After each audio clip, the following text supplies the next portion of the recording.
सभी को सादर जय जिनेन्द्र। गणधर्वाद की 452वीं कक्षा में आप सभी का हार्दिक स्वागत है। पूर्व कक्षा के अंतर्गत जो हमने विशेष रूप से समझ रहे थे, वहाँ पदार्थ संबंधी चर्चा चल रही थी, जहाँ पदार्थ में आत्मा को लिया था और आत्मा के साथ साथ शरीर की बात चल रही थी, जिसमें कुछ मुख्य बिंदु महाराज साहब ने बताए थे कि जो शरीर है वो बिना आत्मा के शरीर नहीं बनता है, आत्मा होगी तो ही शरीर बनेगा। फिर ये प्रश्न उठा था कि भाई आत्मा के बिना शरीर हो सकता है, तो हाँ हो सकता है। शरीर मृत्यु मृत व्यक्ति का शरीर रहता ही है। क्या शरीर के बिना आत्मा रह सकता है? तो वो भी रह सकता है, क्योंकि जैसे कि सिद्ध शिला में आत्मा रहता है। फिर उसके साथ साथ हमने ये भी देखा था कि एक ही शरीर में अनंत आत्माएं रह सकती हैं, या एक आत्मा में अनंत शरीर हो सकते हैं। उसमें क्या राइट है क्या रॉन्ग है, वो महाराज साहब ने बताया था। फिर उसके बाद हमने जो उत्पाद व ध्रुव की अवस्था पर चर्चा की थी कि कौन सी चीज उत्पाद होती है वह होता है और कौन सी चीज ध्रुव बनी रहती है। उस संबंधी चर्चा पूर्व कक्षा में चल रही थी। उसी क्रम को आगे बढ़ाते हुए महाराज साहब से निवेदन करूंगा कि आज की कक्षा प्रारंभ करें। बहुत बहुत धन्यवाद आपको। चलिए साहब, अब देखो, हमने जैसे कल बात की थी, आत्मा का मुख्य संबंध जो है, और आत्मा को पहचानना पड़ेगा साहब, क्योंकि पुद्गल द्रव्य जड़ है और पुद्गल द्रव्य अपनी तरफ से क्रियाएं नहीं कर सकता है। अब जितनी क्रियाएं, जो जो क्रिया है, पहले आप इन क्रिया स्वरूप को पहले स्पष्ट कर लो। ख्याल आया? सबसे पहले जितनी जितनी जो जो क्रिया है, अब इन क्रियाओं को स्पष्ट कीजिए। अब इसमें से आपको ये ख्याल आ जाए, अब इन प्रकार की क्रियाओं में से एक स्पष्टता करिए। कौन सी क्रियाएं पुद्गल करता है, कौन सी क्रियाएं आत्मा करती है, कौन सी क्रियाएं आत्मा कर ही नहीं सकती है, कौन सी क्रियाएं पुद्गल कर ही नहीं सकता है। बोलिए चोरडिया जी, क्या लिस्ट क्या बोलेंगे? कौन सा लिस्ट? क्रियाओं का लिस्ट बोलना है। नहीं, पुद्गल सिर्फ गति की क्रिया कर सकता ना महाराज। अब बात पहले किसकी चल रही है, स्पष्टता से बोलते जाओ भाई साहब, फिर आप मैं लोगस बोलूंगा। ना फिर महाराज आपको साहब, क्या लग... आप फरमाइए। नहीं, अब आपको पहले चांस दे दिया है। अच्छा, आप फरमाइए। हाँ बोलिए, चलो मनीषा बहन जी बोलिए। जी गुरुदेव, आत्मा शरीर बनाती है। अब क्या है, यहाँ सब क्रियाएं बोलना है, फटाफट फटाफट 100 आत्मा क्रिया बोल जाए। कर्म बांधती है, आश्रव करती है, निर्जरा भी करती है, बंध भी करती है। आत्मा मुक्त भी होती है। तब ये आत्मा ज्ञान दर्शन की क्रिया करेगी, पुद्गल नहीं करेगा। एक एक मत बोलो, एक साथ में एक श्वास में 108 बोलना है, फटाफट करो। नहीं तो कोई नहीं बोलोगे, सब चोटिया जी बोलने वाले एक साथ में फटाफट बोलेंगे। वो क्या चांस लेते हैं कि सब बोले, बाद में मेरा चांस है।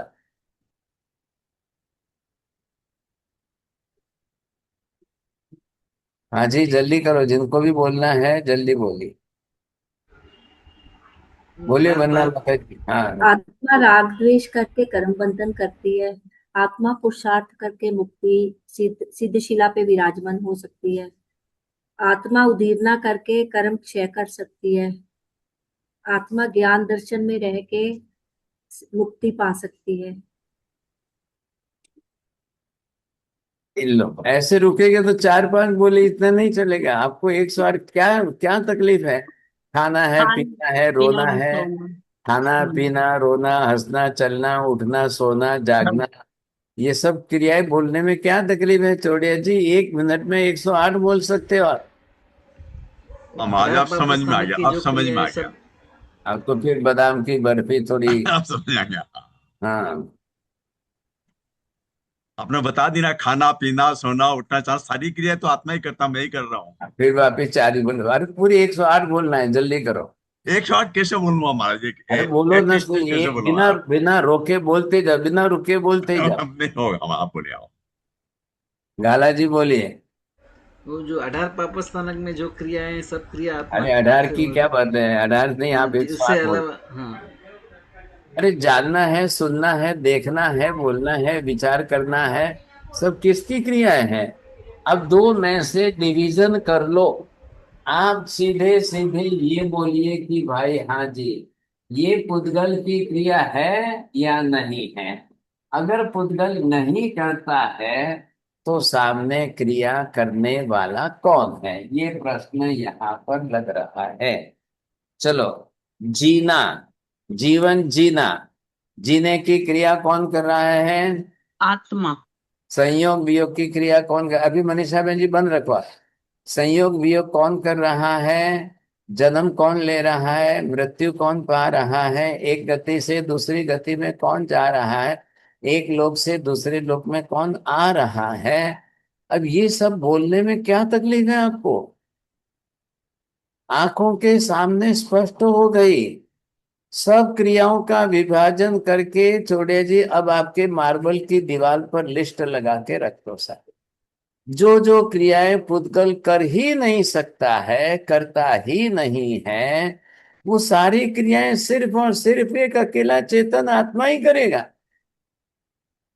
ध्यान रखिए, आकाश को, धर्मास्ति काय को, अधर्मास्ति काय को बीच में मत लाना।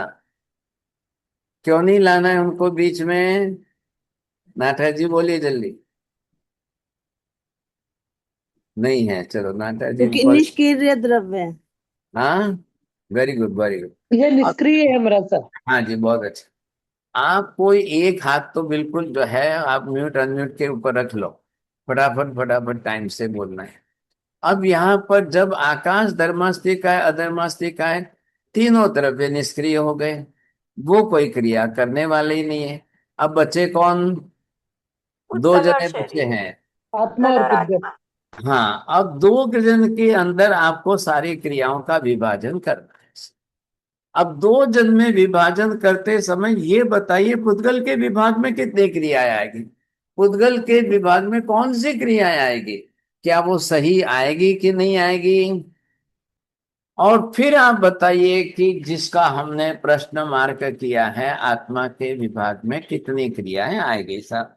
अब यहाँ पर ये स्पष्टता हो गई, समझे। अब यहाँ पर आपको ये स्पष्टता के साथ करना है।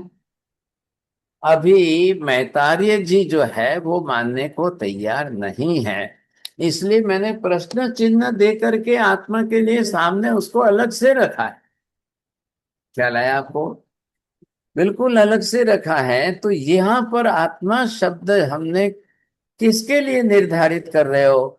अब आत्मा जितनी क्रियाएं करे उसका लिस्ट फटाफट हम सामने स्पष्ट कर लेंगे। अब जो जो आप इसमें क्रिया करनी है आत्मा की, अब आत्मा की क्रिया ऐसी होनी चाहिए, इसमें आप ध्यान रखिए कि जिसमें पुद्गल को बीच में रख करके आत्मा कर रही है। ख्याल आया आपको, पुद्गल संग में रह करके पुद्गल को छोड़ के नहीं कर सक रही है, पुद्गल को बीच में सहायक बना करके कर रही है। अरे ये बात समझ में, पुद्गल के बिना नहीं हो सकती है जो क्रिया है। वो कौन सी क्रियाएं हैं, और जो पुद्गल के क्रिया, थोड़ा धीरज रखिए हाँ जी, बिना पुद्गल के जो आत्मा कर सकती है वो कौन सी है, दो का हमें बरोबर विभाजन करना पड़ेगा। जब आत्मा पुद्गल के संग में ही ना हो, पुद्गल से बंध संबंध में ही ना हो, सर्वथा पुद्गल से भिन्न हो, क्या तब भी आत्मा क्रिया करेगी, क्या आत्मा का क्रियात्मक स्वरूप तब भी बना रहेगा, या सिर्फ और सिर्फ आत्मा पुद्गल के बीच में रह करके ही क्रिया कर सकती है। अब दो का विभाजन करके दो लिस्ट अलग करने, और दोनों में से बरोबर आपको स्पष्टता आ जानी चाहिए सर। तब तो फिर हम समझ जाएंगे, नहीं नहीं नहीं नहीं, देखो ये हो गई स्पष्टता, समझे। अब उस समय भ्रम कहाँ होगा, पहले देखो आप, भ्रम कहाँ होगा। आत्मा अरूपी अदृश्य है, कर्ता वही है, क्रिया वही कर रहा है, लेकिन बाहर में दिखाई नहीं दे रहा है। तो जो दिखाई दे रहा है शरीर, लोग उसी पर आरोपण कर देते, लेकिन वो जो शरीर पर आरोपण किया वो सही बैठ रहा है कि नहीं, देखना है, सुनना है, जानना है, विचारना है। ये सारी क्रियाएं हमने शरीर पर आरोपित कर दी। क्या वो सही है कि गलत है? शरीर पर आरोपित करना क्या लगेगा? गलत है। हंसना गलत है, हंसना है, रोना है, खाना है, पीना है, चलना है, उठना है, रहना, ये सारी क्रियाएं हमारी जो हो रही है, क्या पुद्गल का शरीर कर रहा है? आत्मा ही कर या रही है। पुद्गल के शरीर में रह करके आत्मा कर रही है? और जब आत्मा पुद्गल के संग में नहीं रहती है, तब क्या हंसती है, रोती है, खाती है, पीती है, चलती है, सोती है, जागती है? तब ये क्रियाएं कहाँ गई? फिर क्यों नहीं हो रही है? बोलिए भावेश जी। बहुत सोच समझ के विभाजन करके बोलना है। महाराज साहब, जो भी क्रिया कर रही है वो आत्मा शरीर के द्वारा कर रही है। जब शरीर नहीं रहता तो आत्मा के पास कोई मीडियम नहीं रहता वो क्रिया करने की, ना इंद्रिया रहती है। अभी एक विभाग पहले कर लो आप, फिर बाद में शरीर नहीं रहता है तब कौन सी क्रिया करती है वो फिर हम सोचेंगे। क्या आत्मा बिल्कुल क्रिया करेगी नहीं? फिर बाद में, वो बाद में सोचना है, पहले यहाँ का निर्णय कर लो ताकि आपको विभाजन। सूर्य जी आत्मा तैयार शरीर रहना, शरीर जल्दी के सोच द्वारा के कर। तैयार रहना। बोलिए गाला जी, बोलना है आपको। ये जो हास्य और जो भी क्रिया होती है, सब क्रिया आत्मा शरीर के द्वारा ही होता है आत्मा का। तो वैसे हम जो भी बोले, शरीर के बिना तो ये सब क्रिया नहीं होने वाली हैं। चलो मीना बहन ji, can you give the list within the 1 minute 108?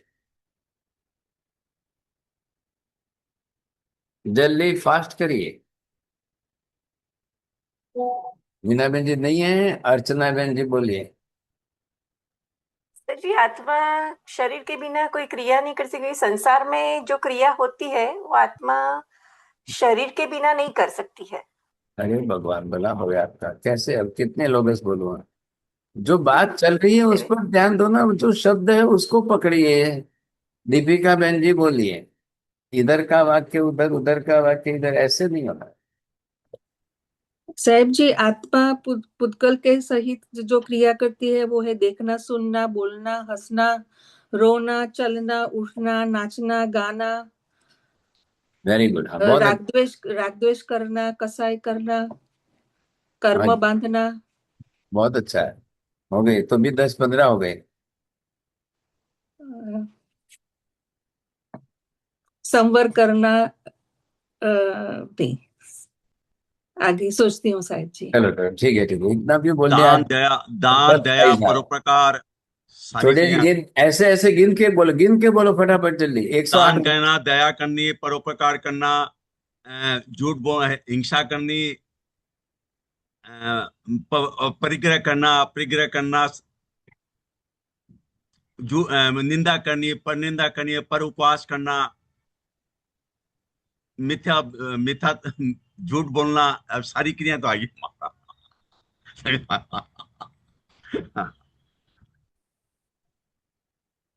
करुणा, करुणा, दया, क्षमा भाव।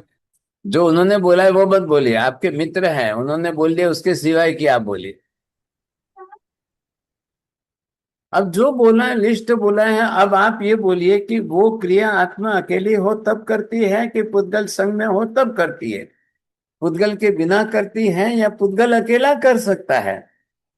ये कौन सी क्रिया, एक भी क्रिया बताइए कि जो पुद्गल अकेला कर ले। अब पुद्गल अकेला शरीर कब है? डेड बॉडी, मृत शरीर पुद्गल के रूप में अकेला पड़ा है। आपकी 10 बजे मृत्यु हो गई, शाम को 4 बजे ले जाएंगे, जलाएंगे। 10 से लेकर 4 बजे तक 6 घंटे डेड बॉडी अकेली पड़ी है। अब चोड़िया जी आपके मुंह में रसगुल्ला डालेंगे, क्या होगा? सब कुछ नहीं होगा। क्यों कुछ नहीं होगा? खा लेना। तो मैं तो वहां ही नहीं हूं, मैं तो वहां ही नहीं हूं, तो क्या अरे भाई, शरीर आपका ही है, सब जने क्या बोलेंगे? चोड़िया जी बोलेंगे, खा लेना उस समय। 6 घंटे में 6 रसगुल्ला खिला देंगे लोग। देवलोक में खाऊंगा यहाँ ना। ये विभाजन करिए, ये सच्चाई सामने आनी चाहिए। शरीर रहित अकेला पुद्गल पिंड, अरे आत्म रहित अकेला शरीर जो पुद्गल का पिंड है, अब जितनी क्रियाएं हम आत्मा शरीर में रहते हुए करती है, उसमें से एक भी क्रिया नहीं। मैं क्या बोल रहा हूं, ध्यान दीजिए। क्रियाओं से भी आत्मा है, ये प्रतीति सिद्ध करनी है। पहले ये ध्यान में आ रहा है। क्रियाएं हो रही है, क्रिया कर रही है आत्मा, और पुद्गल संग के साथ कर रही है, लेकिन उसको पुद्गल की क्रिया मत मानिए। एक एक क्रिया की बरोबर जो है, आप पुद्गल के साथ परीक्षा कर लो।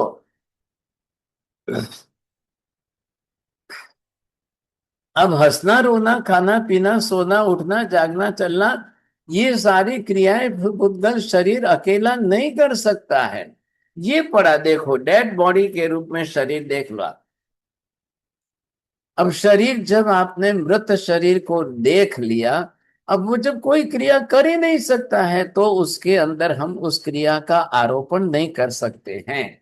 और जब ये क्रियाएं हो रही हैं, तो मालूम होना चाहिए, प्रतीति होनी चाहिए कि शरीर में रहने वाली कोई ऐसी चेतना शक्ति जो है वो ये क्रिया कर रही है, शरीर अकेला नहीं कर सकता है। ये प्रतीति, अब क्रियाएं आत्मा को सिद्ध कर रही है। क्रियाएं पुद्गल से, शरीर से भिन्न एक चेतना शक्ति को सिद्ध कर रही है। हाँ जी, क्रियाएं हो रही है, ये प्रत्यक्ष दृष्टांत में सामने है। क्रियाएं तो हो रही है, दिख रही है कि क्रिया हो रही है, सभी देख रहे हैं। मैं हंसता हूं, मेरे को 100 लोग देख रहे हैं कि हंस रहे हैं। मैं रोता हूं, मेरे को 100 लोग देख रहे हैं कि रो रहे हैं। मैं खा रहा हूं, सभी मुझे देख रहे हैं कि महाराज खा रहे हैं। मैं चल रहा हूं, सभी मुझे देख रहे हैं कि मैं चल रहा हूं। तो ये जो क्रियाएं हैं जब आप कर रहे हो, वही क्रिया कल डेड बॉडी शरीर रहते हुए नहीं होगी। ये लोक प्रसिद्ध स्पष्टता है। मूर्ख से मूर्ख आदमी भी इस सत्य को स्वीकार करता है, लेकिन वो आत्मा तक नहीं पहुंच पा रहा है। बस तकलीफ यहां पर हो रही है। अदृश्य तत्व जिसको हम कह रहे हैं, वो अरूपी द्रव्य जो नहीं दिखता है, दिखाई भले न दे, लेकिन दृष्ट तत्व पुद्गल के पीछे क्रिया करने वाला कर्ता अदृष्ट ही है। बोलिए गाला जी, इसमें कौन सा शब्द गलत है? क्या शब्द बोले सीमा बहन जी? बोलिए। हाँ जी, तीसरे सीमा बहन जी आए, खुल के बैठे हैं, धन्यवाद। बोलो। क्रिया के पीछे कर्ता अदृश्य है। अब दोनों बोलो ना, ऐसे मत करो, प्राइज आएगा। स्पष्ट वाक्य पूरा करो व्यवस्थित। बोलिए, कहाँ गए पमी बहन जी? बोलिए। दृष्ट शरीर के द्वारा होती, दिखाई देती हुई क्रिया, दिखाई देता हुआ दृष्ट शरीर न करते हुए उसके पीछे रहने वाला कोई अदृष्ट तत्व वही क्रिया कर रहा है, और जो कर रहा है वही चेतन आत्मद्रव्य है। मीना बहन जी, बोलना तो पड़ेगा। क्या हो गया आपको, क्यों नहीं बोल रहे? दृष्ट तत्व जो क्रिया कर रहा है, उसके पीछे अदृश्य तत्व है, वो ही हमेशा हाँ, क्रिया करता रहता है। हाँ, थोड़ा थोड़ा और ऐड करना पड़ेगा। अंसा बहन जी, जरा इनको ऐड करके दो सही शब्द। दृष्ट कौन है? शरीर। अदृष्ट कौन है? आत्मा। अब पहले इसके कार्य कारण भाव जोड़ के बोलिए छोड़िया जी, क्यों कौन दृष्ट है, क्यों कोई अदृष्ट है? शरीर शरीर पुद्गल दिव्य बन गंध रस वाला इसलिए दृश्य है, आत्मा हाँ, रूपी है इसलिए अदृश्य है। आत्मा सामने क्या नहीं है, कैसा नहीं है? आत्मा बन गंध दृश्य वाली वाला नहीं नहीं है, है। इसलिए अदृश्य है, अरूपी है। जो वाक्य, जो शब्द आपने पुद्गल के लिए लिए, हाँ में लिए, वही शब्द आत्मा के लिए ना में लेकर के बोल रहा है, बरोबर सेम वाक्य बन जाएगा। अब आपको स्पष्ट हो जाएगा, समझेगी नहीं? बोलिए दीपिका बहन जी, स्पष्ट करो जल्दी। देखिए इधर उधर मत जाना, आदत डालिए, शब्द सही पकड़ करके सेट करना है। नहीं, अरे भाई जल्दी करना हो तो बोलिए, पम्मी बहन जी बोलो, चलो। हाँ जी, अब यहाँ पर आपको क्या समझना है, ये सारी क्रियाएं देह संयोगी क्रिया है, लेकिन देह करता नहीं है। दिखता है व्यवहार में, बाहर आपको देह ही दिखेगा, शरीर है, लेकिन ये क्रिया करता हुआ शरीर दिखाई देने से आप उसको ये मत समझ लो कि नहीं नहीं नहीं नहीं शरीर ही करता है, शरीर के सिवाय दूसरा कोई है ही नहीं, ऐसा मत समझ लेना। यही तो भ्रम खोलना है यहाँ पर। आपको जो यहाँ का भ्रम खोलना है वो ये खोलना है, कर्ता शरीर नहीं है, दिखता शरीर है। आप शब्द फर्क समझिए बाबे जी, शरीर दिख रहा है, लेकिन कर्ता कोई शरीर से भिन्न ही तत्व है, ये बात वहां पर स्पष्ट जोड़ना है। तो इसी से हमको ये ख्याल आ जाना चाहिए साहब। तो वहां पर पूर्व काल, अब उसका कौन सा पूर्व काल, कैसा पूर्व काल, कब, किस पूर्व काल के अंदर, अब उसके संस्कार, उसके आचार, ये क्या सिद्ध कर रहे हैं, पूर्व जन्म ने में भी आपने कौन सी क्रिया की थी, क्या उसी क्रिया के संस्कार आत्मा के साथ दूसरे जन्म में गए, और दूसरे जन्म में फिर आत्मा वही क्रिया कर सकती है कि नहीं। जैन साहब बोले, मैंने क्या कहा है, पूछा है, समझ में आया? आपने कहा कि पूर्व जन्म में जो संस्कार, जो आत्मा ने कार्य किए, क्या इस जन्म में भी वही कार्य करेगी? अब आप थोड़ा ध्यान दीजिए, बोलिए सीमा बहन जी, तीसरे सीमा बहन जी, सही शब्द बोलना है। पूर्व जन्म में जो आत्मा ने क्रिया करी, क्या वो संस्कार इस जन्म में भी साथ आए हैं? हाँ जी, क्रिया अगर कह ले, पहले ध्यान दीजिए, अगर क्रिया शरीर ही करता हो तो दूसरे जन्म में तो शरीर जा नहीं रहा है, दूसरे जन्म में तो आत्मा ही जा रही है। तो दूसरे जन्म में जब आत्मा जा रही है तो वो अगर पहले जन्म जैसी ही क्रिया वापस दूसरे जन्म में करे तो वो कौन कर रही है फिर? तो अगर आपने कहा यहाँ शरीर कर रहा है, तो वो अगले जन्म में, दूसरे जन्म में शरीर साथ में आया ही नहीं है, शरीर तो आपने जला दिया। चौड़े जी, आप शरीर मत जलाना, शरीर लेके जाना साथ में, शरीर बहुत अच्छा है आपका। इतने रसगुल्ले खाए, ओ हो, इतने रसगुल्लों का हिसाब करो तो कितना कितने हो जाएंगे, इतने बादाम की बर्फी का हिसाब करो तो कितने मन हो जाएंगे, कितने। अब ऐसा शरीर लेकर के आप अगले जन्म में जाओगे तो यही क्रिया, देवलोक में अगर गए तो आप गुलाब रसगुल्ला खाओगे? हाँ, मतलब मिल जाए तो खा लूंगा। देवलोक में भी रसगुल्ले खाओगे, बादाम की बर्फी खाओगे, वहां पर देवलोक में क्या करोगे?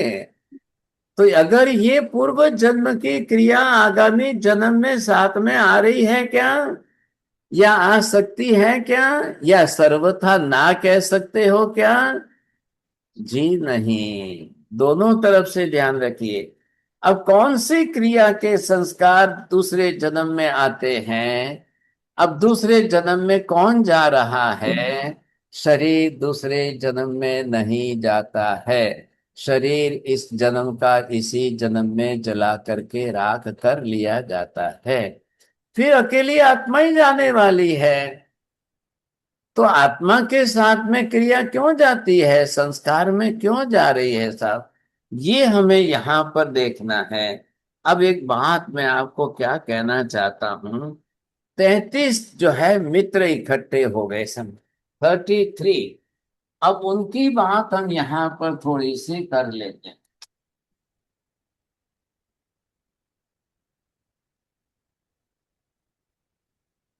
क्यों भाई साहब, 33 संख्या में मित्र हो सकते हैं कि नहीं हो सकते हैं?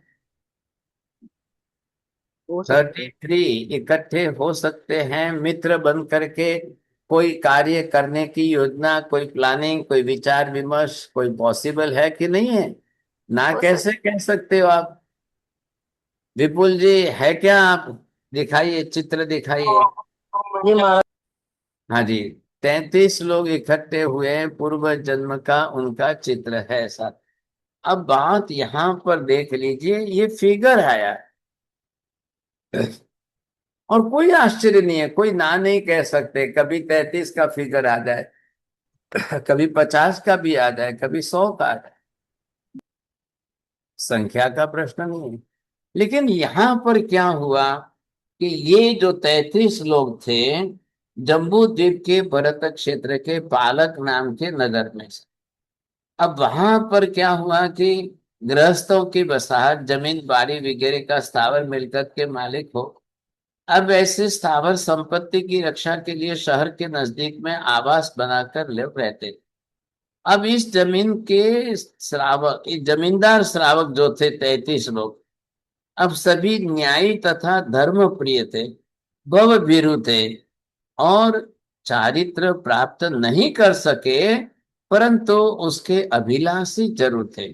अब श्रावक जीवन के व्रत लेकर के वो एक साथ में पालन करते थे, लंबा आयुष्य था।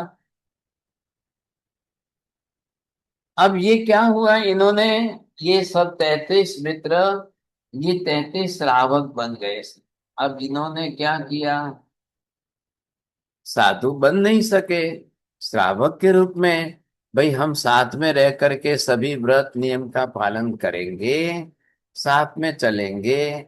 और सब ने अपना निर्णय कर लिया, सभी पुरुष है और पुरुष है, सब ने अपना निश्चय कर लिया साहब, अब श्रावक जीवन के व्रत पालना है।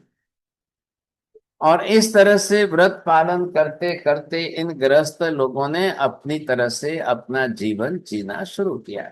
ये देखिए, अब यहाँ पर सब अलग अलग, ये थोड़ा एनलार्ज कर दो, बड़ा कर दो। तो यहाँ पर क्या हुआ कि ये अपनी तरह से मित्रता के साथ में चलते थे। योगानुयोग यहाँ पर एक साधु महात्मा आ गए। विपुल जी, जब एआई के अंदर करो तो उसको, एआई वाले को बोलिए भाई जैन साधु का व्हाइट ड्रेस बना रहे क्या, ठीक तो है आपके महाराज। ध्यान में आ जाएगा, धीरे धीरे सीख जाओगे। अब ये 33 श्रावक एक साथ में मिल करके इन्होंने निश्चय किया है। अब कोई साधु संत महात्मा गुरु महाराज आ गए, बरोबर उनसे मिलना है, वंदना करनी है, उनसे प्रवचन सुनना है, समझे। ये देखिए श्रावक लोग जो बैठे ना, इसको कहते हैं योग मुद्रा। इस योग मुद्रा में बैठ करके ये गुरु महाराज से सुनते। तो सब ने निश्चय किया हम सब एक साथ मिलेंगे, एक साथ बैठेंगे, एक साथ व्रत लेंगे, एक साथ नियम लेंगे, एक साथ सामायिक करेंगे। और फिर सबने क्या निश्चय किया, लास्ट में आते आते इन्होंने कहा कि हम अभी अनशन करेंगे, संलेखना करेंगे, सभी एक सरखे एक सरीखे एक समान करेंगे। अब इतनी बड़ी मित्रता इनकी बन चुकी है और जो है वर्षों से सारी धर्म आराधना वगैरह एक साथ मिलकर कर रहे हैं। अब देखिए आश्चर्य की बात क्या है, एक भी ऐसा बीच में से अलग नहीं निकला कि किसी ने माया कपट की। कोई अलग नहीं निकला, सब अपनी तरफ से। तो जब भी गुरु महाराज पधारते, जो भी आते, उनसे मिल करके ये व्रत नियम लेते, उनकी वाचना सुनते, उनके पास से तत्व समझते, सीखते, जानते और करते करते इन्होंने लास्ट में आते आते 1 महीने का अनशन किया। जब इतने वर्षों तक साथ में रहे तो इन्होंने 1 महीने का अनशन किया और अनशन करके सबने ध्यान रखा। 1 2 3 जने सबको देखते थे, सबको समझाते थे, भाई साहब ध्यान रखना, किसी के विचार बिगड़ न जाए, किसी के भाव खराब न हो जाए, किसी के परिणाम जो है बिगड़ न जाए, एक सरीके एक जैसे भाव बना के रखो। अब आपको सुन करके आश्चर्य होगा, ये 33 श्रावक सभी यहां से मृत्यु हुई, 1 महीने का अनशन करके सबका संतारा पूरा हो गया। पहले देवलोक में जाकर सौधर्म इंद्र के एक साथ में 33 मंत्री बन गए। वहां पहुंच गए। सोचिए आप, समझे, देवलोक के अंदर सौधर्म इंद्र है, इंद्र के सब एक साथ में मंत्री। आपको मालूम है देवलोक के अंदर, वैमानिक देवलोक में जो 10 प्रकार की व्यवस्था है उसमें उनके मुख्य त्रयस्त्रिंश विभाग के देवता है। छोटे जी याद आता हो तो ठीक है, देखो मेमोरी के हिसाब से 10 प्रकार के कल्पोपपन्न में वैमानिक जाति के देवता जो होते हैं उसमें तीसरे नंबर पर ये त्रायस्त्रिंश नाम। ये त्रायस्त्रिंश मतलब ये 33 का फिगर ख्याल है। अब सौधर्म इंद्र हो तो भी और ईशान इंद्र हो तो भी, दोनों के पास में त्रायस्त्रिंश की व्यवस्था है। फिर तीसरे देवलोक, चौथे देवलोक, पांचवें देवलोक, छठे देवलोक, 12 देवलोक जो कल्पोपन्न है वहां पर ये व्यवस्था है। हाँ जी, खोलिए विपुल जी, दिखाइए। अब ऐसी स्थिति के अंदर आपको ये समझा रहे हैं यहाँ पर कि ये संभव है क्या, तो ये महाराज साहब, कब तक। मंत्री पद खाली था क्या? हाँ સાહેબ જી એ ત્રાયસ્ત્રિક શબ્દ આપ લખશો કેવી રીતે બોલાય ત્રાયસ્ત્રિક?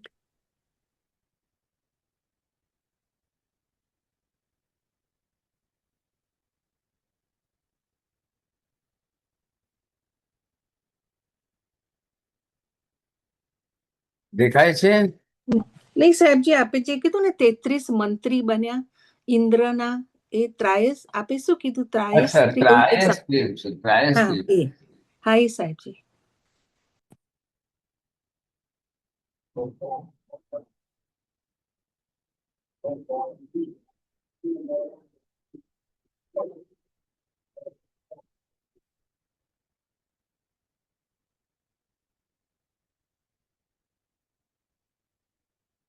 ये संस्कृत शब्द है त्रायस्त्रिंश, इसको कहते हैं 33 की संख्या है, समझे कि नहीं। अब आप सोचिए कि मैंने जो आपको स्वरूप बताया था वो जो है कौन सा था, कैसा था, तो कहाँ जा करके ये देव बने। अब गए कहाँ से गए हैं, जाना इनको है ना। तो ये जो आप देवलोक देख गए,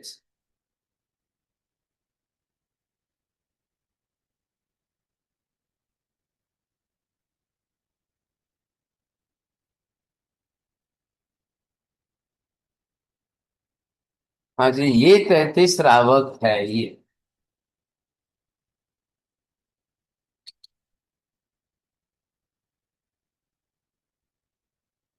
हाँ जी, एक नहीं, ये नहीं दिखाना है। 33 रावक कहते हैं, इंद्र के साथ में 33 जो है एक साथ में देवता बैठे हैं, वो दिखाइए आप, समझे कि नहीं। जरा एनालाइज कर दो, समझे। अब इधर से आप जरा देखिए, ये है और यहाँ पर ये देवलोक है। तो ये देवलोक कौन सा है? कल्पोपपन्न देवलोक।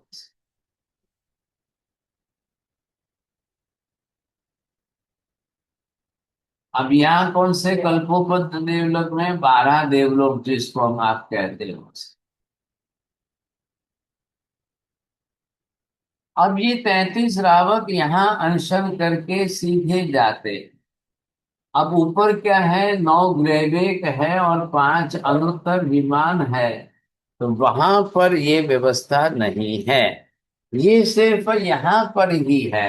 अब ये पहला देवलोक है, ये सौधर्म देवलोक, ये ईशान देवलोक। 12 देवलोक के अंदर, हाँ हाँ रखिए रखिए, एनालाइज करके रखो, बरोबर है। अब यहाँ पर ये 33 जने एक साथ में गए, 33। ये जो श्रावक लोग थे यहाँ पर, जिन्होंने व्रत, नियम, पचकान, तपस्या, लास्ट में चलते अनशन आदि लेकर के, ये जो है इंद्र बैठे हुए देख लो बीच में।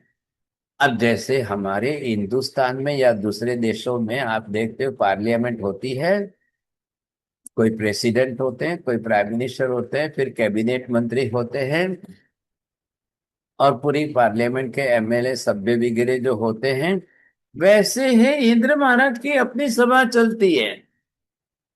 अब इंद्र देवलोक के अंदर क्यों भाई साहब व्यवस्था नहीं करेंगे तो कैसे चलेगा? 32 लाख देश है पहले देवलोक में। हम 32 लाख देश के अंदर वहां पर जो है इनको व्यवस्था करनी है। तो पहले देवलोक में 32 लाख की व्यवस्था की जिम्मेदारी, ये इंद्र तो मुख्य नाम है, प्रेसिडेंट इंद्र रहेंगे, लेकिन सारी व्यवस्था सारा काम जो है ये 33 देवता, त्रयस्त्रिंश देवता ये करते। अब ये कैसे हुआ बताइए? यहाँ श्रावक थे, यहाँ गृहस्थ के जो जीवन में थे, यहां से मरने के बाद वहां जाकर के सभी एक साथ में ग्रुप बन गया। क्यों बन गया? यहां पर ही सब एक साथ में मिल करके कर रहे थे। अच्छा क्या हुआ, एक दूसरे को बरोबर इन्होंने संभाल लिया सा। ख्याल आया कि नहीं? क्योंकि लास्ट लास्ट में आते आते अनशन हो गया। अब अगर एक दूसरे के भाव परिणाम टूट जाए तो, किसी के भाव बिगड़ जाए तो, वो नहीं होने देना है इनको। एक सरीके इन्होंने संभाल लिए, सबके एक परिणाम रहे तो जाकर के ग्रुप में एक साथ में जन्मेंगे। नहीं तो क्या होगा, एक कहीं और चला जाए, दूसरा कहीं और चला जाए, कोई मनुष्य गति में चला जाए, कोई देव गति में चला जाए, कोई तिर्यंत गति में चला जाए, कोई नरक में चला जाए। भाई मनुष्य के लिए तो चारों दिशा के दरवाजे खुले। तो ये मृत्यु हुई उसके बाद गए या मृत्यु के पहले ये शरीर लेकर के गए? अब ये संभव है क्या? हाँ जी विपुल जी, दोनों एक साथ में खोल सकते, दोनों पॉसिबल है क्या? मेरे को तो मालूम नहीं, आप जानकार हो। दोनों एक साथ में दिखा सकते हो? आप ये देखिए, यहाँ दोनों एक है, साथ नहीं होगा। यहाँ दोनों एक जब साथ है नहीं होगा। तब एक गृहस्थ के रूप में मनुष्य शरीरधारी है, क्योंकि आप देवताओं को श्रावक नहीं कहते हो। देवताओं को वहां पर आपको देव संज्ञा ही दी है, देव ही कहना है। ये श्रावक कौन है? यहाँ पर गृहस्थ है। आप देवताओं को गृहस्थ कहेंगे क्या? भाभी जी जल्दी बोलो, देवताओं को गृहस्थ कह सकते हैं? नहीं महाराज साहब नहीं कह सकते, वहां अब पे क्यों कोई नहीं, रिश्ता क्यों नहीं नहीं होता कह, है। क्यों नहीं माँ कह, बाप, ये बोलो ना। हाँ रिश्ता नहीं होता है वहां पे महाराज साहब, माँ बाप वैसा कोई होता नहीं है। क्यों माँ नहीं बाप कह भाई बहन। सकते हैं? मनीषा बहन जी जल्दी बोलो। क्योंकि गुरुदेव उनका परिवार नहीं होता, बीवी हाँ बच्चे कुछ बस भी बस नहीं। बस। अब घर बार कुटुंब परिवार होवे तो गृहस्थ कहेंगे, सीधा हिसाब है, वहां नहीं होती है व्यवस्था। अब ये जो वहां पर गए हैं इनकी बात आप करिए, तो यहां से गृहस्थ मनुष्य है ये सब। आप ये समझिए साहब, मनुष्य ही गृहस्थ श्रावक बनता है। लो देख लो भाई साहब, अब यहाँ बैठे हैं इनको देखिए और गए हुए देवताओं को देखिए, अब दो में क्या फर्क पड़ रहा है? हाँ जी बहुत धन्यवाद विपुल जी, आप दोनों दिखा रहे हैं, कोशिश करिए देखो। अब दो को देख लो, आपको यहाँ के गृहस्थ मनुष्य शरीर, ये मनुष्य शरीर है जब ये श्रावक के रूप में है, और देवता बने हैं। अब देवताओं का रूप देख लो भाई साहब, चोटिया जी ध्यान रखना, वहां जाने के बाद का आपका रूप कैसा होगा। क्या इंद्र बनने के बाद या इंद्र के भी जो है, आप राइट हैंड जब बन जाओगे, इन 33 से ही इंद्र पूरे देवलोक की व्यवस्था करते हैं, सबके ऊपर जिम्मेदारी आ गई। हाँ ये देखो, आप जरा एनालाइज करो इसको।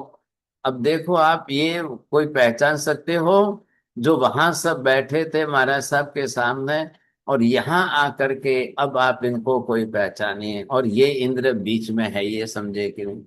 अब आप देख लो क्या स्वरूप वहां पर बना है, कैसा स्वरूप वहां पर बना है।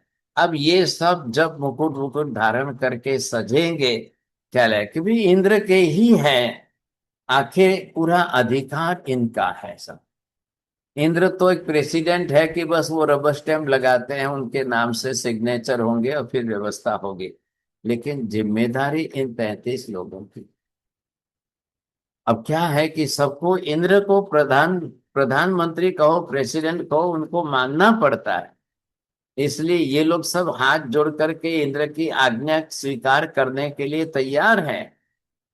हाँ जी, बताइए साहब सौधर्म इंद्र जी, आप जो आज्ञा करो हम अब भी उसका सभी पालन करते हैं। अब 32 लाख देश में सारी व्यवस्था बैठा दी। ख्याल है आज तो पूरी दुनिया के साहेब जी अंदर गिनने जाओ तो है कितने, 200 देश एट प्रेजेंट। आज की दुनिया अगर देखो तो कितने देश है, 200। हो सकता है दो चार इधर उधर कम ज्यादा हो, लेकिन यहाँ की व्यवस्था वहां की व्यवस्था। अब आप सोच लो, वहां इतना बड़ा देश है, दुनिया है, आखिर वहां भी तो सब प्रकार के लोग हैं। ध्यान रखिए, मात्र हिंदुस्तान में, दुनिया में यहाँ पर ही रैप होता है, अपहरण होता है, ऐसा नहीं है, वहां भी हो रहे हैं। वहां पर भी पहले दूसरे देवलोक में देवियां हैं, एक दूसरे का अपहरण कर लेते हैं, कोई किसी की देवी उठा जाता है, वहां पर भी हो रहा है सब। और ये सब प्रकार की व्यवस्था वहां पर करने के लिए उनकी कानून व्यवस्था, ख्याल है कि नहीं, सब प्रकार की व्यवस्था तो करनी पड़ेगी, ऐसे कैसे चलेगा, समझे। तो लेकिन बात उस कहानी पर मत जाइए, आपको ये देखना है मनुष्य, मनुष्य में से देव बने से तो आत्मा जाकर बनती है, शरीर तो ले नहीं जा सकते हैं। नंबर 1, यहाँ तो शरीर छूट जाएगा। नंबर 2, यहाँ का शरीर औद्धारिक पुद्गल परमाणुओं का शरीर है, इसलिए हमको तो यहाँ जलाना ही पड़ता है, अग्नि संस्कार ही करना पड़ता है। अब चोटे जी, आप देवलोक में जाकर के वहां की व्यवस्था का वीडियो भेज देना, भाई वो अग्नि संस्कार करते हैं कि क्या करते हैं, वहां की व्यवस्था क्या है, कैसी है भाई साहब। यहाँ तो क्या है कि बेटा है वो आएगा, अग्नि मुख देगा, अग्नि संस्कार करेगा, समाज आएगा, समाज के परिवार के रिश्तेदार लोग आएंगे भाई साहब। तो वहां परिवार नहीं है, अब वहां कैसी व्यवस्था होती होगी। मृत्यु तो होगी, और मृत्यु के सामने आत्मा शरीर छोड़ के तो जाएगी, ये तो बात निश्चित है। लेकिन वहां शरीर छोड़ने के बाद उस पुद्गल शरीर की व्यवस्था क्या होती है। तो क्या होती है महाराज? और आप वहां जा, मैं आपको जिम्मेदारी दी, आप वहां जाके वीडियो भेजना, या आप पहले जाओ या जैन साहब जाए, जो भी जाए वहां से वीडियो भेज देना, सबको दिखा देंगे, या आप क्लास में आके एक दिन बता देना भाई साहब वहां क्या व्यवस्था है, कैसी व्यवस्था है। अब ये जो है, ये व्यवस्था अगर चल रही है तो क्या सिद्ध हो रहा है, एक व्यक्ति भी जा सकता है, 33 लोग भी एक साथ में जा सकते हैं। इतना ही नहीं, अगर ये अंक संख्या और आगे आगे आगे बड़ी होती जाए तो, अब ये संख्या अगर आगे बढ़े तो हजारों में जाएगी। हजारों लोग अगर एक साथ में एक विचारधारा वाले हो, अब देखिए दोनों तरफ ध्यान रखा, शुभ में भी और अशुभ में भी। आज युद्ध हो रहे हैं ना, युद्ध के अंदर सेना कितनी होती है, बोलिए। जब युद्ध चल रहे हैं तो दोनों तरफ हजारों की संख्या में सेना तैयार हो जाती, कई बार लाखों की संख्या में तेना सेना तैयार हो जाती है। अब सबको ऑर्डर तो एक ही है, आदेश जो दिया जाता है, ऑर्डर सबको एक दिया जाता है, और सबके अध्यवसाय कैसे बनते हैं, सबके विचार कैसे बन जाते हैं, ओ हो। और सबके अगर कृष्ण लेशा आ गई, सबका रौद्र ध्यान आ गया, सबकी हिंसक वृत्ति आ गई, एक साथ में हजारों लोग नरक में भी जा सकते, कोई ना नहीं। लेकिन ये जो व्यवस्था हमने देखी, श्रावक शब्द लिखो, गृहस्थ शब्द लिखो, अब ये श्रावक शब्द और किस किस के लिए लग सकता है जैन साहब, मनुष्य, देवता, नारकी, पशु, पक्षी, किसके लिए श्रावक शब्द लग सकता है।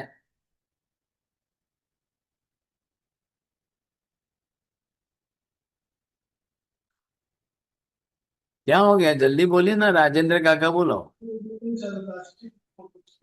साहब जी मनुष्य में श्रावक शब्द को चलिए बोलिए विभा बहन जी। हाँ जी साहब जी, मनुष्य के लिए ही श्रावक शब्द यूज कर सकते अरे हैं। भाई साहब, अभी क्या बोलना आपको, गाला जी बोलो जल्दी। मनुष्य और तिर्यंच के लिए भी यूज कर सकते लो हैं। देखो, इन्होंने एक शब्द आगे का बोला है। बोले किसको बोलना है, सही है कि गलत है? कांति भाई बोलो। साहिब जी, मनुष्य और संगनी तिर्यंच पंचेंद्रिय के लिए श्रावक शब्द उपयोग हो सकता है। राइट, बहुत अच्छा, धन्यवाद। हाँ, फर्स्ट प्राइज आया पर। देखिए, तिर्यंच पंचेंद्रिय पशु पक्षी जो समूह शरण में भगवान की देशना सुनने के लिए आते, उनमें से किसी को सम्यक दर्शन भी होने के चांस होते हैं। उनमें से कोई कोई कोई अपने भाव जग जाए और वो मन में व्रत धारणा कर ले, वो श्रावक बन जाए। कहलाए संभावना की बात है। हाँ जी, 90% तो मनुष्य के लिए ही चांस है। लेकिन सवाल क्या आया, 2, 5, 10% का दरवाजा खुला रखा है। क्योंकि तिर्यंच पंचेंद्रिय पशु पक्षी संगनी पंचेंद्रिय है और वो समूह शरण में आते हैं। और अगर कोई आत्मा पा जाए, यही सोच करके व्यंतर जाति के देवता जब वहां पर ये समूह शरण बनाते हैं, तब वो वहां पर दूसरा गढ़ इसीलिए रखते हैं। समूह शरण बनाते टाइम में दूसरा गढ़ अलग से एक व्यवस्था रखते हैं कि अब यहाँ आकर के जो है देवी देवता तो नीचे ऊपर 12 परसदा में आ जाएंगे, उनके विमान आदि जो है नीचे रख देंगे और दूसरे फ्लोर के ऊपर पशु पक्षियों की व्यवस्था बैठने के लिए पूरी रखते हैं। और आपको सुनकर आश्चर्य होगा, वो भी सुवर्ण का घर बनाया, बहुत अच्छा बनाएंगे सुवर्ण। अब यहाँ ये विशेषता है कि पशु पक्षी जो आए, अब है तो संगनी पंचेंद्रिय, अब पूर्व के संस्कार, पूर्व जन्मों के संस्कार, अब पूर्व जन्म के संस्कार अगर साथ में आ गए, आज अब पशु शरीर मिला है, ये बात सही, पशु शरीर जरूर है। लेकिन अब तीर्थंकर भगवंतों की देशना कोई 1 बार सुने, कोई 10 बार, कोई 20 बार, कोई 40 बार, कोई 50 बार, अंदर से जिसको पूर्व जन्म का जाति स्मरण ज्ञान हो जाए, पास्ट मेमोरी अगर जिसकी ओपन हो जाए और वो सुनते सुनते सुनते सुनते सुनते उसकी आत्मा में कोई जागृति आ गई और कोई ऐसे जीव जो है, तो भगवान तो केवल ही है। अब तीर्थंकर जो कि केवली है तो उनको तो बरोबर स्पष्ट है, वो जान सकते हैं कि हाँ जी, हाँ जी, हाँ, इस जीव के भाव परिणाम बन गए, इसके भाव परिणाम बहुत अच्छे हो गए, ये जीव जो है संभव है कि ये पा सकता है। तो ऐसी स्थिति के अंदर उस जीव को भाव परिणाम दे करके व्रत देते हैं, उसको प्रचकान कराते हैं। ये बड़ी विशेषता है और संभावना है, कोई ना नहीं है। लेकिन नरक के गति के जीवों के आगे कोई श्रावक शब्द नहीं लगता है। देव गति के देवी देवता कोई व्रत नियम प्रस्कार ले ही नहीं सकते हैं। अब उनका वैक्रिय शरीर है, वे जानते हैं, ख्याल है। तो देवी देवता आएंगे, वो भी समूह सर में रोज आते हैं, प्रतिदिन आते हैं, हजारों की तादाद में आते हैं। लेकिन जब किसी के भाव परिणाम जग जाए तो देवी देवता ज्यादा से ज्यादा ग्रंथि भेद करके सम्यक दर्शन पा सकते, इससे ज्यादा तो उनके पास चांस नहीं है। अब ये कहिए आप, अविरत सम्यक दृष्टि वाले श्रावक कह सकते, व्रतधारी श्रावक नहीं कह सकते हैं देवताओं के लिए। अब जो पाए उनके लिए बात है, सबके लिए तो नहीं है, ख्याल आया कि नहीं? कोई पा जाए, कोई विरल आत्मा हो, तो यहाँ पर ये संभावना बनती है, ख्याल है। आप संभावना का निषेध नहीं कर सकते। हम इस तरह से कोई आत्मा एक जन्म से दूसरे जन्म में कैसे अपने संस्कारों को साथ में ले, किस धारा से अगर उनकी मृत्यु होती है, कैसे परिणामों से वो चल करके देवी देवता बन सकते हैं, ये बड़ी बात हो गई, समझे कि नहीं?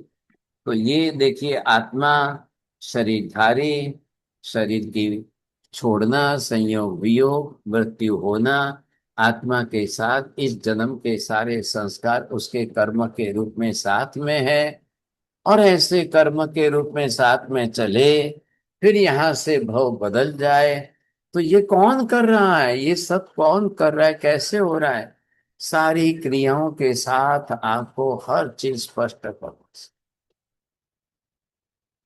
बरोबर हमें ख्याल आ जाएगा कैसे महावीर स्वामी किस तरह से ये सारी बात समझा रहे हैं। ये स्पष्टता हम बरोबर समझ लें। बोलिए, किसको पूछना है? तो मार्सा वो 33 मित्रों का आयुष्य क्रम एक समान था क्या? भाई अनशन कर लिया ना, एक अच्छा। महीने का अनशन कर लिया। अच्छा अच्छा। आयुष्य अगर आपका एक समान नहीं है तो कभी भी मृत्यु आगे पीछे होगी, किसी की पहले किसी की बाद में, 1 महीने 1 साल बाद। लेकिन अगर कोई अनशन करके सोपक्रम आए वाले आयुष्य वाले अगर धारणा बना ले और वो अपनी तरह से करे तो ये परिणाम संभव। नमो हरियंतानम, नमो सिद्धानम, नमो ऐरियानम, नमो वज्रायानम, नमो लोहे सब साहुनम, एस पंच नमोकारो सब पापनाशनो, मंगलानं च सर्वेसिं परमं हवै मंगलम्। मंगलम भगवान वीरो, मंगलम गौतम प्रभु, मंगलम स्थूलिभद्राद्या जैन धर्मोऽस्ति मंगलम। चत्तारि मंगलम हरिहंता मंगलम, सिद्धा मंगलम सापु मंगलम, केवले पन्नतो ब्रह्मो मंगलम। चत्तारि लोकोत्तम हरिहंता लोकोत्तम, सिद्धा लोकोत्तम साहु लोकोत्तम, केवले पन्नतो धम्मो लोकोत्तमो। चत्तारि शरणं प्रव्रजामि, हरिहन्ते शरणं प्रव्रजामि, सिद्धे शरणं प्रव्रजामि, साहु शरणं प्रव्रजामि, केवले पन्नतं धम्मं शरणं प्रव्रजामि। सर्वमंगलमांगल्यं सर्वकल्याणकारणं, प्रधानं सर्वधर्माणां, जैनं जयति शासनम्। मध्यान्ह मी सांगितले काढवाना